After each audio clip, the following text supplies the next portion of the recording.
Seguimos! Bom, então se você já prestou atenção que existe um determinado período da sua vida que você pode vender a sua força de trabalho, ou seja, que você pode ter essa relação de trabalho que você pode ser contratado, você deve já saber que não é uma criança, por exemplo, que pode ser contratado e vender sua força de trabalho. Me parece um pouco que é absurdo na nossa sociedade contemporânea, por exemplo, uma criança com seus 10 anos, ele fala bem assim, a partir de hoje eu vou trabalhar. Isso o direito proíbe. Em algum momento da sua vida, depois que você completar os seus 16 anos, você pode começar então a ter regimes de trabalho como menor aprendiz, por exemplo. Mas antes de eu falar um pouquinho sobre isso, eu vou falar sobre o futuro. Como assim sobre o futuro? Existe um determinado momento que você já contribuiu para a sociedade, você já realizou os seus objetivos de vida, enfim, existe aquele momento que é a hora de você poder dar aquela relaxada, descansar um pouco, a tal da aposentadoria. Só que existe uma coisa também que pode ocorrer neste período que você ainda está trabalhando. Pode ocorrer algum acidente de trabalho, você pode estar incapaz de exercer o teu trabalho por alguma falta de habilidade que venha desse acidente, por alguma incapacidade. Então é necessário entender, né? Empreender eu acho que não existe, né? É bem provável que esta palavra eu estou querendo inventar, não é? Ou simplesmente falei errado porque me faltou o correto da palavra, né? A gente precisa entender que existe aqui a previdência social. Você já de repente ouviu falar da sigla INSS, Instituto Nacional de Seguridade Social. O que isso quer dizer, professor? Olha, quando você começa a trabalhar e você tem a sua carteira então assinada, você a partir daquele momento está coberto também pelo Estado, e o Estado tem um dever de proteção para você. É exatamente isso que funciona. Por quê? Porque você está aí nessa relação de trabalho, você está de alguma forma exercendo o seu trabalho e você está sendo remunerado por isso. Mas pode ocorrer que por algum problema de saúde, por algum acidente, você está incapacitado de exercer esse trabalho momentaneamente. Olha, o empregador, né, ele quando ele lhe contrata, além de pagar essa pecúnia, esse seu dinheiro, seu salário, né, salário vem de sal, inclusive, porque era assim pago no passado com sal. Ele, além de pagar isso, ele está recolhendo tributos que estão sendo dados para o Estado. Sendo dados, não. Sendo dados, eu estou forçando um pouco a barra aí no meu português. Estão sendo arrecadados pelo Estado. Assim ficou um pouco mais bonito, ficou um pouco mais jurídico, que é muito interessante para nós. E por que o Estado arrecada esses benefícios? Benefícios não arrecada esses tributos, para poder, se necessário, conceder benefícios. Vou aqui listar para vocês alguns dos benefícios que podem lhes ser concedidos se vocês assim necessitarem. Deixa eu dar uma olhada na minha colinha aqui, olha. Bom, a aposentadoria é aquela que vocês provavelmente já conhecem, né? Mas também pode exercer por invalidez ou de forma especial, certo? Pode ocorrer, e espero que nunca ocorra com nenhum de vocês, mas pode ocorrer algum acidente que deixe inválido por algum tempo. O que faremos com isso? Vamos deixar de lado? Lembra do artigo 6 da Constituição? Lembra do artigo 5 da Constituição? Lembra que nós temos direito como indivíduos? Não. Então, o Estado não vai deixar de lado aquele que está inválido. Ele, porque assim como o Estado arrecada esses tributos com ele, então ele vai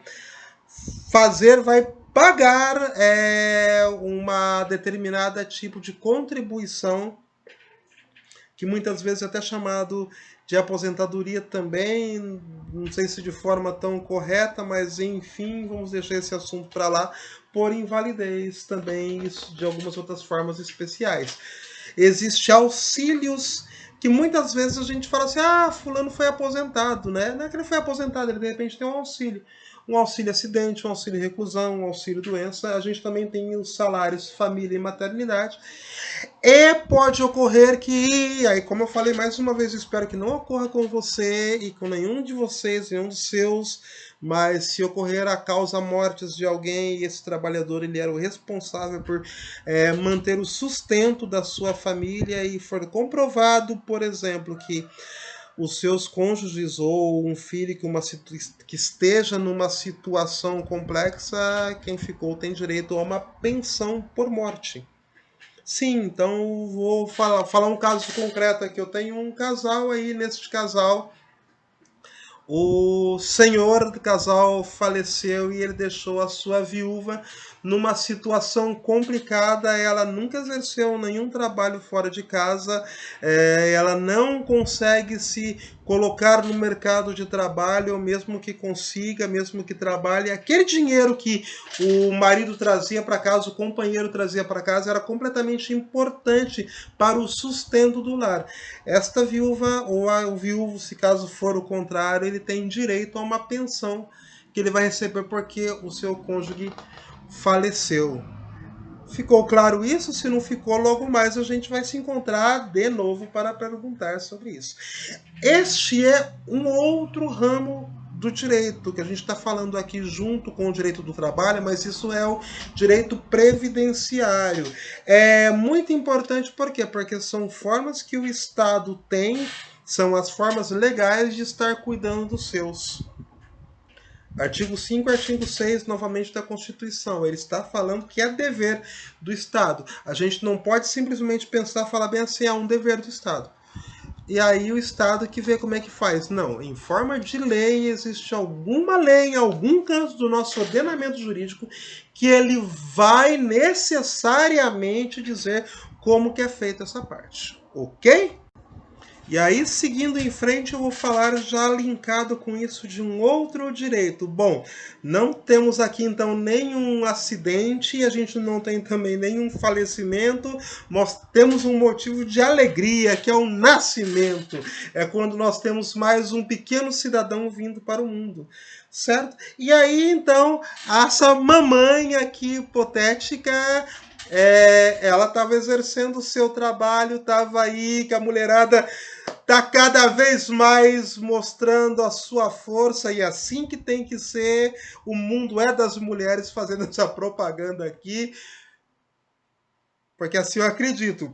E aí a mamãe, essa nova mamãe, ela trabalha. Só que assim, essa mamãe, ela tem que ter o seu direito resguardado de poder estar cuidando do seu filho. Sabe, a mulher ela não pode ser colocada numa situação que ela está tendo que trabalhar lá, ali naquele primeiro estágio da gravidez, ela está tendo todo o cuidado para com essa criança, para com esse cidadãozinho que veio ao mundo, e aí ela tem direito à licença maternidade, ou seja, ela pode se ausentar do seu trabalho tendo guardado todos os seus direitos, tendo guardado tudo o que lhe convém, e ela pode ficar na sua casa cuidando do seu bebezinho.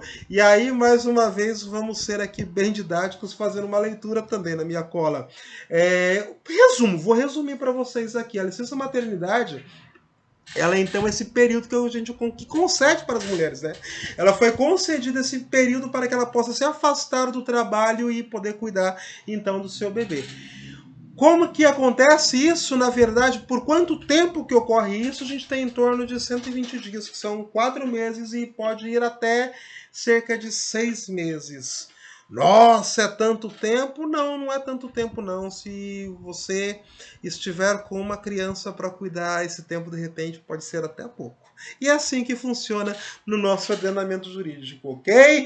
Tá com pergunta aí? Escreve ela, guarda para mim, logo mais a gente vai conversar sobre isso. Até mais.